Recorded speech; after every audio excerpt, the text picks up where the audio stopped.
Para o encontro de hoje, eu quero que vocês abram o material didático no slide número 10. E ali nós teremos como referência, enfim, nesse breve vídeo, o que eu chamo de uma aula, um conteúdo de transição. Significa que nós vamos entender como que ocorre determinada guinada no processo histórico da formação do pensamento jurídico ocidental moderno. E como, enfim, uma aula, um conteúdo de transição, para a melhor compreensão dele, precisamos compreender o que vem antes e a compreensão desse conteúdo fica muito melhor depois que a gente ver o que vem depois. Pois bem, faço então esse conteúdo com calma, talvez seja interessante já ter avançado um pouquinho mais na leitura do Bobbio, enfim, chegando ali nas escolas modernas, antes de vermos a íntegra desse vídeo, mas caso queira, enfim, funciona, ver primeiro essa parte, daí depois no segundo momento você retorna para uma melhor compreensão desses postulados. E para iniciarmos a nossa transição, eu tenho que falar de um filósofo que é pouco estudado, até mesmo, enfim, no módulo de filosofia específico ali do direito, ele é mencionado de uma forma um pouquinho mais discreta. Mesmo assim, o Guilherme de Ockham é um teórico indispensável para nós compreendermos a formação do espírito moderno, em especial as obras contratualistas que, enfim, têm uma relação mediata com o direito, que serão, enfim, surgirão ali com John Locke, Thomas Hobbes, que são autores necessários, indispensáveis, na verdade, para a compreensão do direito moderno e, no segundo momento, do positivismo jurídico. Pois bem, Guilherme de Ockham, ele escreve no final da Idade Média, mas ele já tem um espírito moderno. Há quem chame ele, como o Michel Vellet, enfim, no livro Formação do Pensamento Jurídico Ocidental Moderno, que eu indiquei na primeira aula como um complemento adicional à abordagem do Bobbio, ele vai chamá-lo de cronologicamente medieval, mas em termos de pensamento, ele já é o moderno. E há quem chame ele também, enfim, o Vellet, de proto-positivista. Por quê? Porque algumas sementes que ele vai plantar aqui vão ter como ponto alto o pensamento de Hans Kelsen lá na frente. Ele vai jogar uma ideia de forma discreta, uma ideia um pouquinho complexa, que enfim, vamos explicar com toda a calma do mundo, mas cujo desdobramento tem consequências bem fortes lá na frente. Pois bem, vamos colocar enfim aqui a contribuição dele. Guilherme de Ockham é considerado um nominalista, fundando uma tradição de pensamento que vai afetar Thomas Hobbes, no segundo momento, enfim, lá na frente, Kelsen. E quando ele funda essa nova corrente de pensamento, ele vai pegar uma questão clássica e vai oferecer uma resposta diferente. Qual é essa questão clássica? Pergunta é: o direito é algo da razão ou da vontade?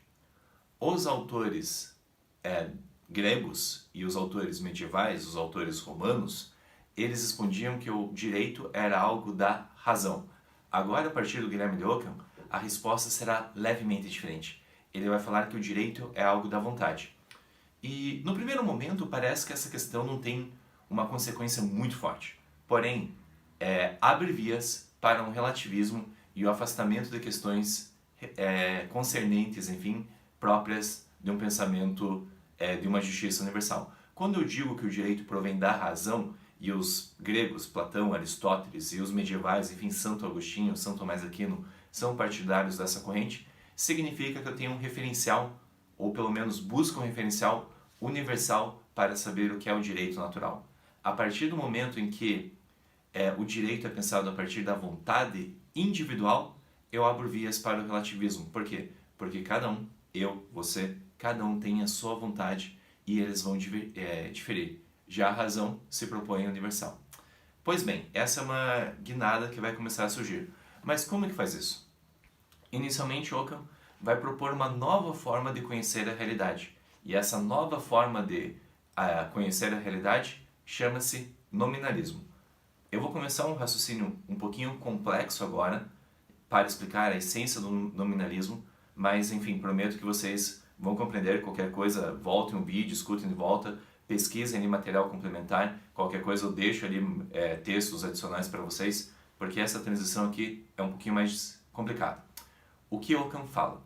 Enquanto ele critica São Tomás de Aquino, ele vai falar que São Tomás de Aquino tinha uma teoria do conhecimento realista, no sentido em que ele vai querer conhecer todo o universo, toda a realidade, para que depois, no segundo momento, questionar o lugar do homem nessa conjuntura maior.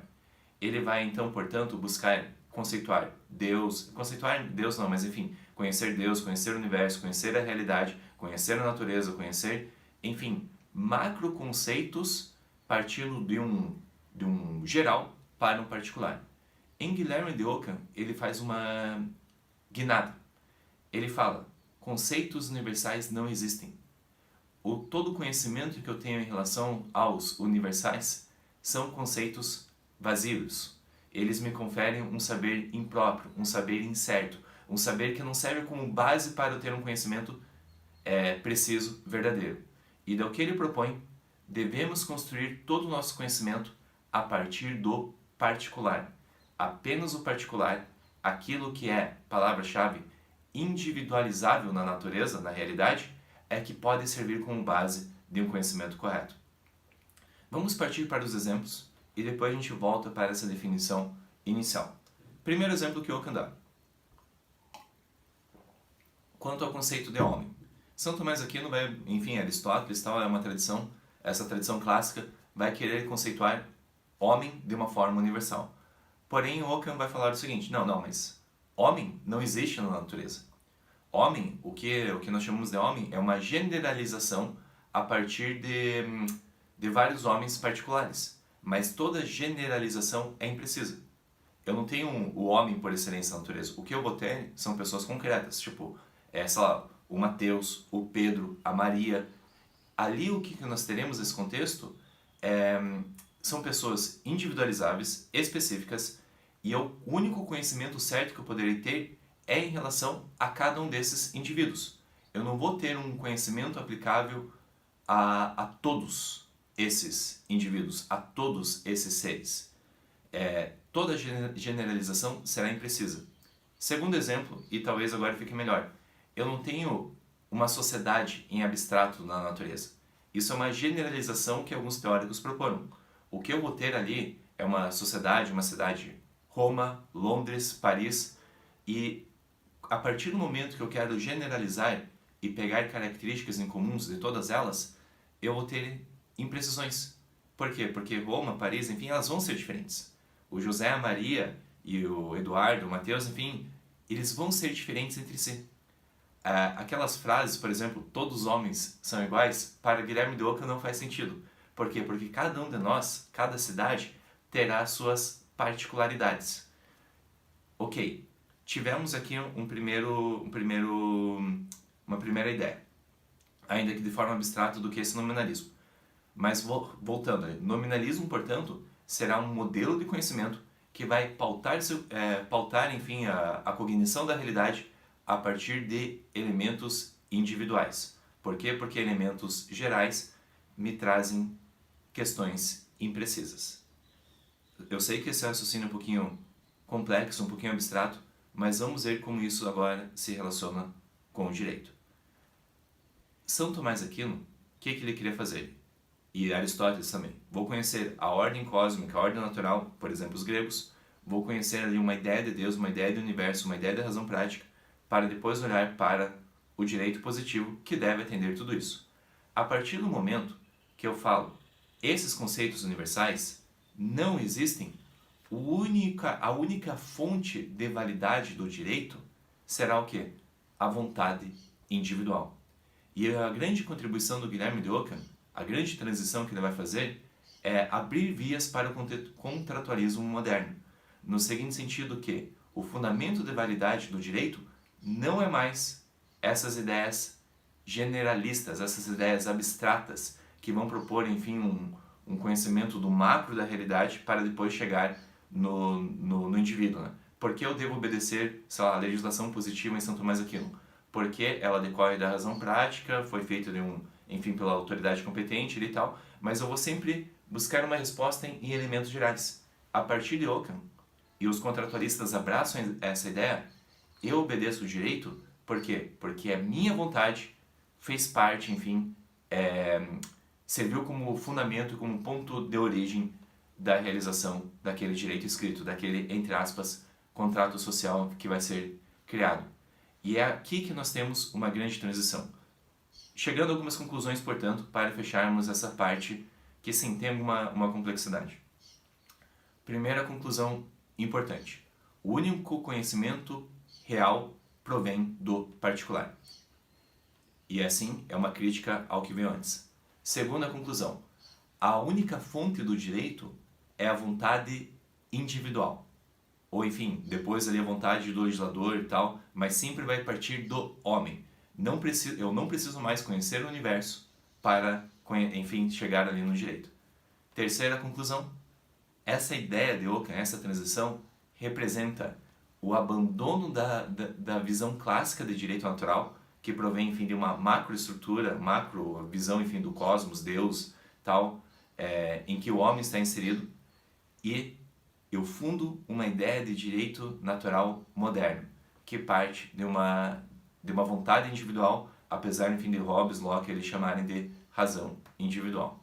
São 3 conclusões chaves que eu quero que vocês guardem e sublinhem elas.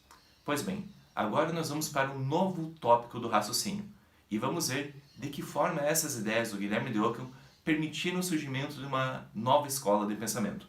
Agora nós vamos começar um bloco de estudo de 3 escolas de pensamento. O primeiro que vou utilizar ainda nesse vídeo é a escola racionalista de direito natural.